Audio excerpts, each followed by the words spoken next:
Hello, everyone. Welcome back to Chapter 1 and Beyond. My name is Christina, your host, and today's episode is going to be kind of a shorter one.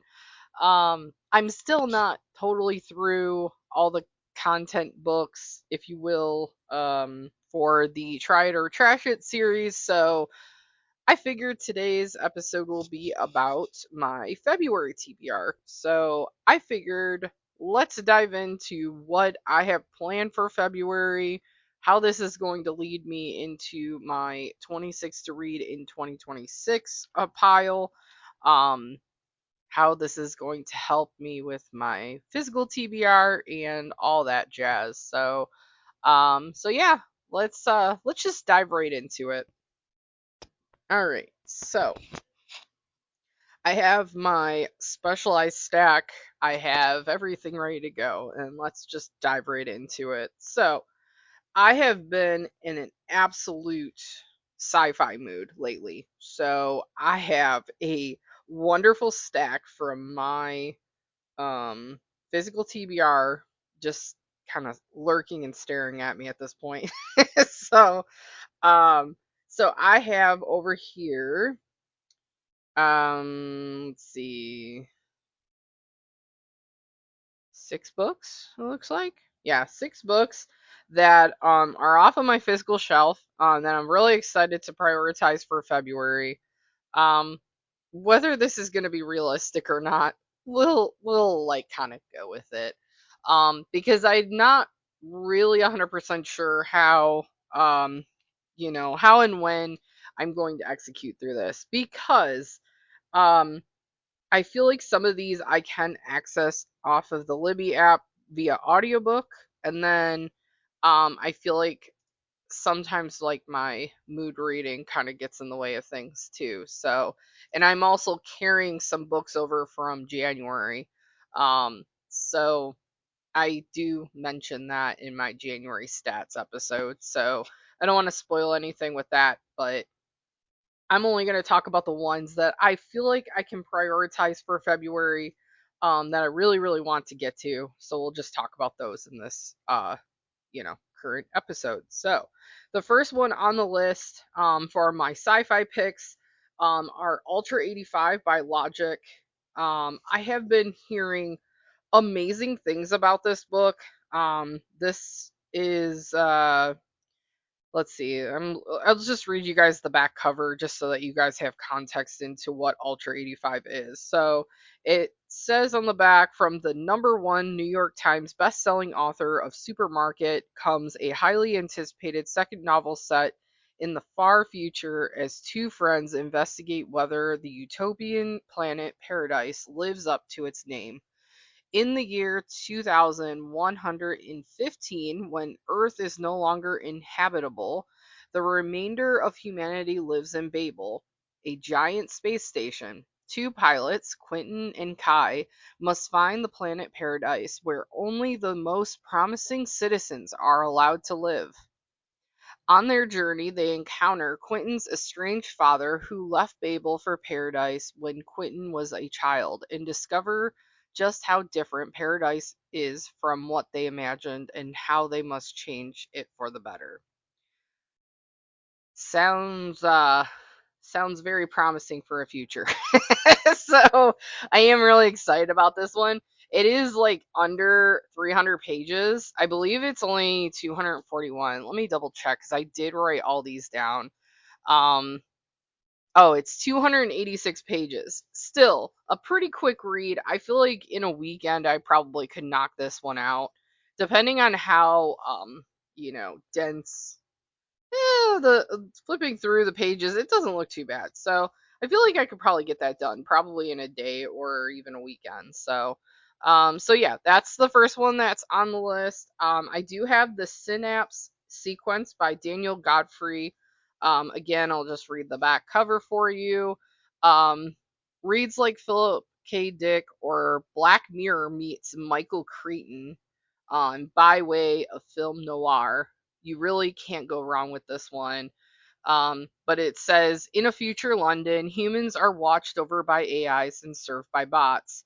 But now that justice and jobs are meted out by algorithm, inequality blooms and protest is brutally silenced. Anna Glover may be the most hated woman in the troubled city, the media scapegoat for an unpopular war. Now she hides from the public eye, investigating neglected cases by using the mind invading technology of the synapse sequencer to enter witnesses' memories. When a pie brings her a new high stakes case, Anna sees a chance for atonement, but she is drawn into a plot that threatens to upend her hard-won anonymity. An, anonymous anonymity. I can't even say that single word. Dang it! And put everyone in danger, even those she hopes to save. This sounds fantastic. I love books that involve AI, and this just sounds really good. This has been on my shelf for like 6 years, 5 or 6 years. Like this is as old as my Cassandra Clare collection. Oh my gosh. I had gotten this so there was like a sci-fi like book, kind of like book of the month, but I had gotten a book subscription that had solely sci-fi picks, and this one was in there. I cannot believe I have not read this one.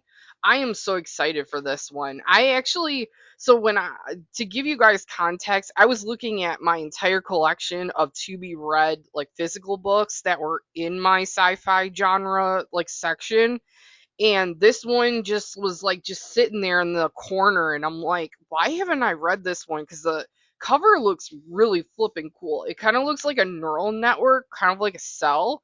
Um, but I mean, even the cover, it was like, does your past dictate your future? Like, it kind of gives me the vibes of like Memory Police and things like that.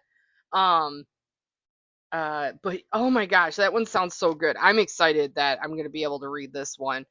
This one is a total of 372 pages. So this might take longer than a weekend, but I'm really glad this one is on my list.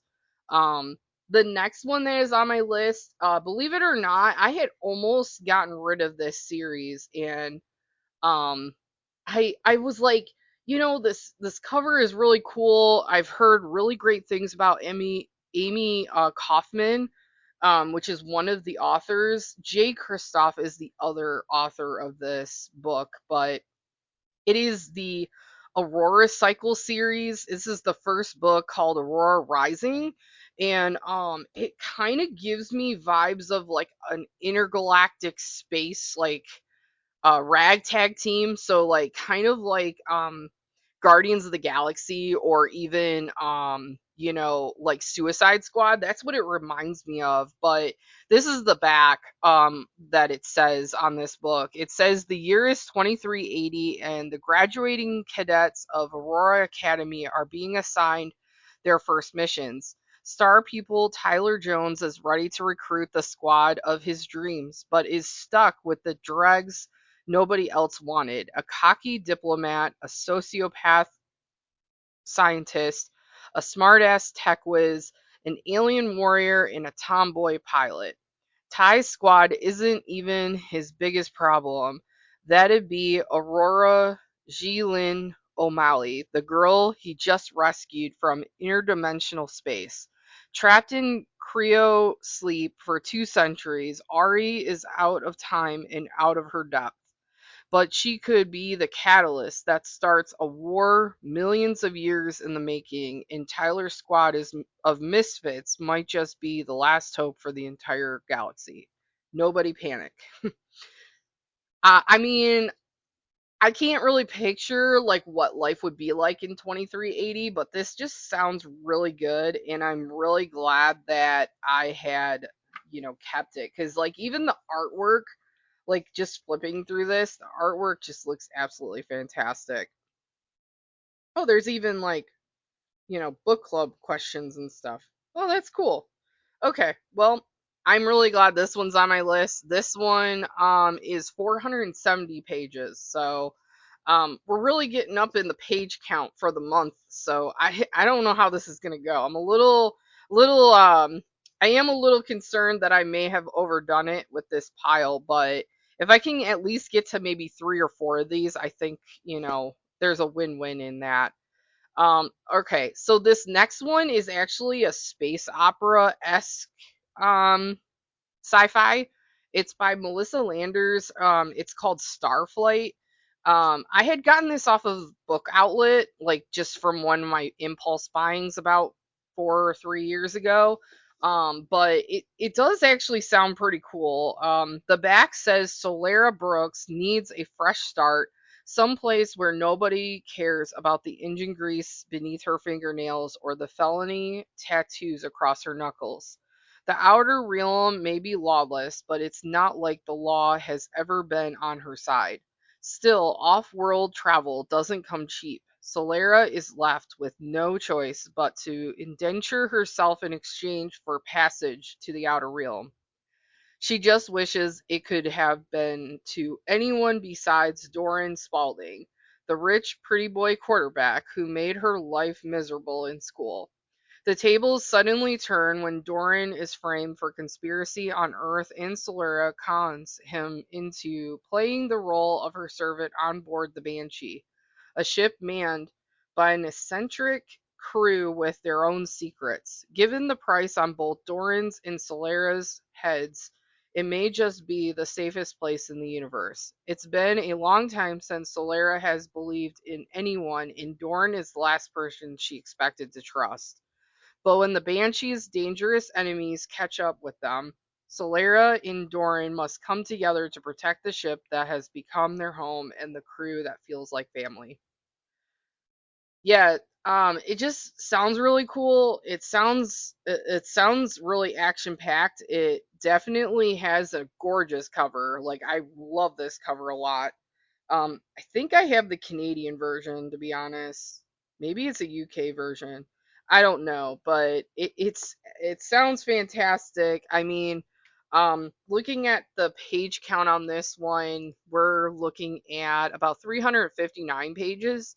So I mean, like my book selections are kind of getting thinner compared to my previous month, and even like compared to my prioritized in 2026 list. So I feel like I feel like at least these four are doable. I am a little concerned that I may not have enough time.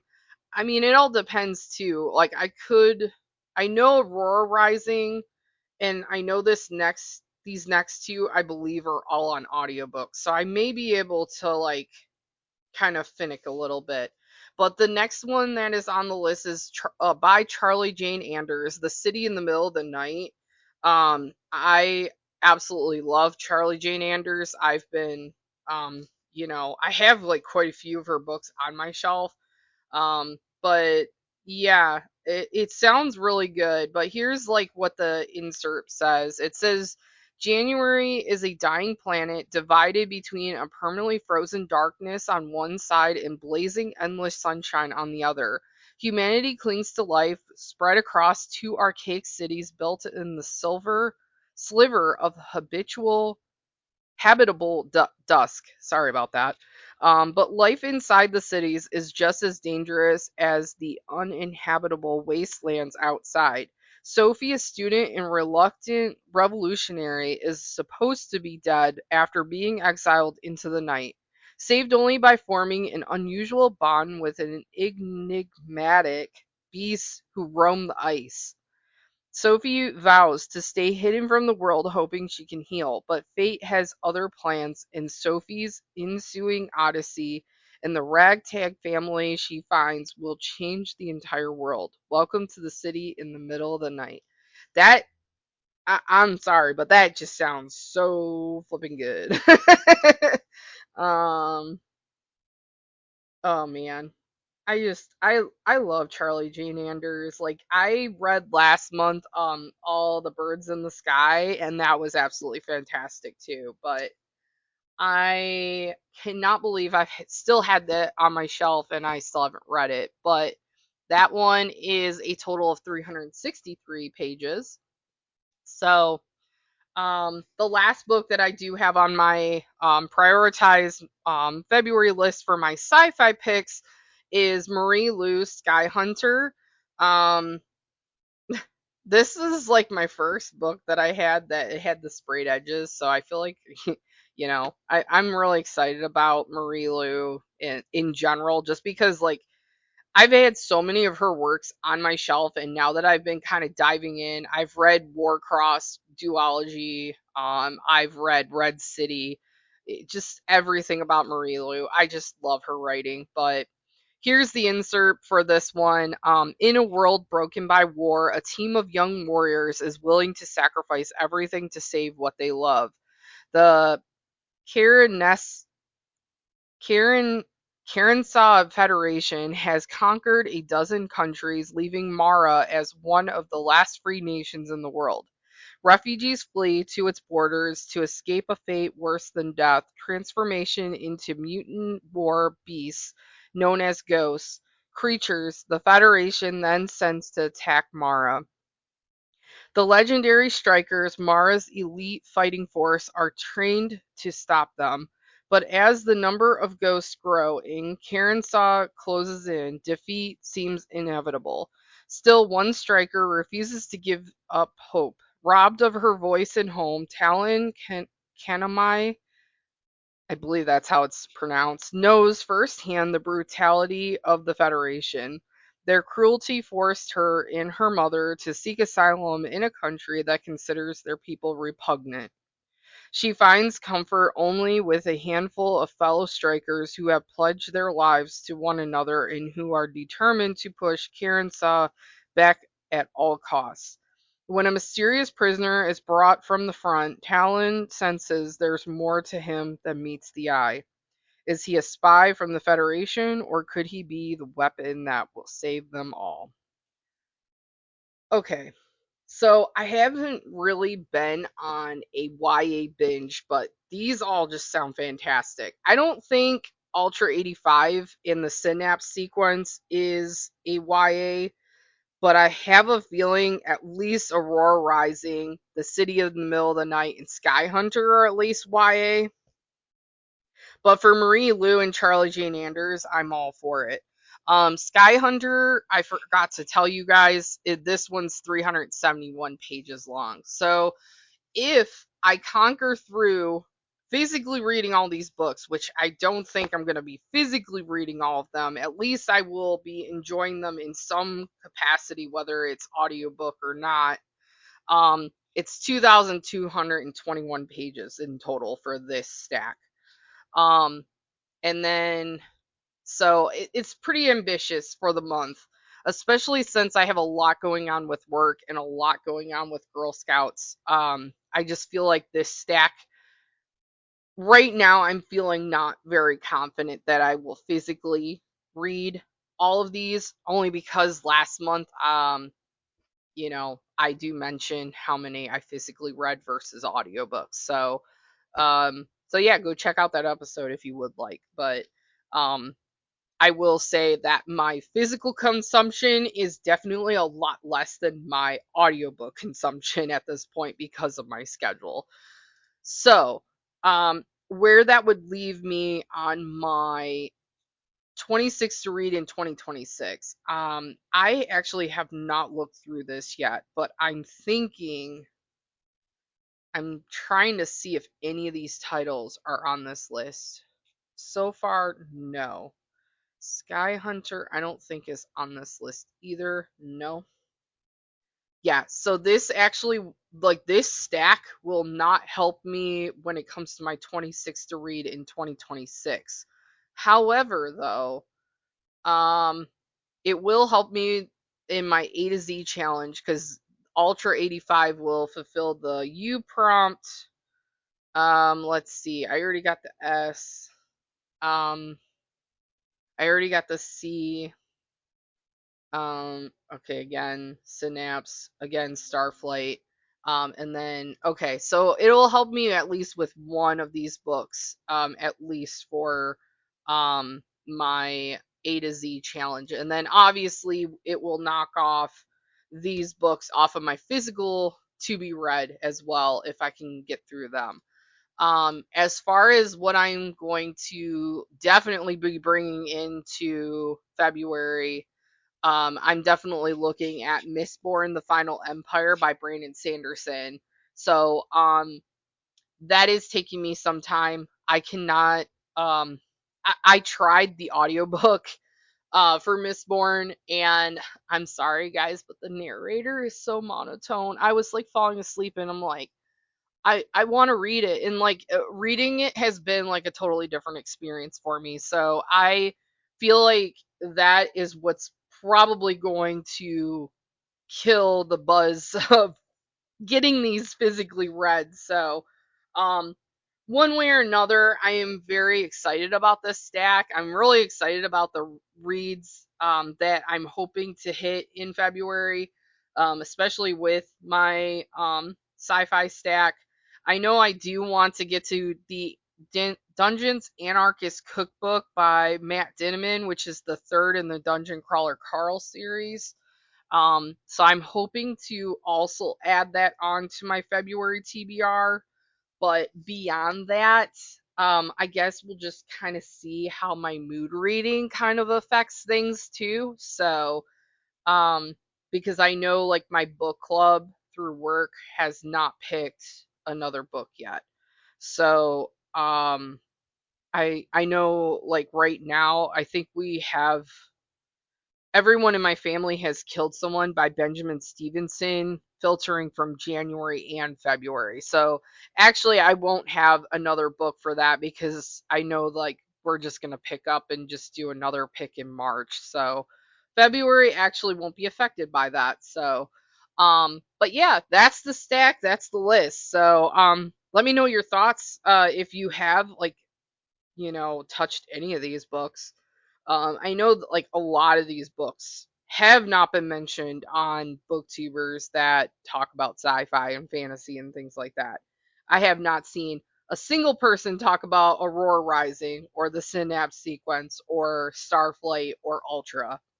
I have seen some discussions probably like 3 or 4 years ago about Charlie J. Nander's and Marie Lu's Sky Hunter series, but it's been a hot minute. So I feel like I'm reviving a lot of these old books. I mean, these are dated books, but these are books that, after reading these, I'm very hyped up and excited to read them. So just my thoughts. But yeah, so I hope you enjoyed this episode. I promise that once I get through the Try It or Trash It books entirely, I will make a final episode for the update for that, and then pick some new books, which again will affect this stack as well. But thank you so much for listening. I hope that you are doing well. If you like this episode, please give it a like, subscribe, all the things. You guys are awesome for helping support this podcast. So I really appreciate it. And I hope you have a wonderful day. Until next time, take care, guys. Bye.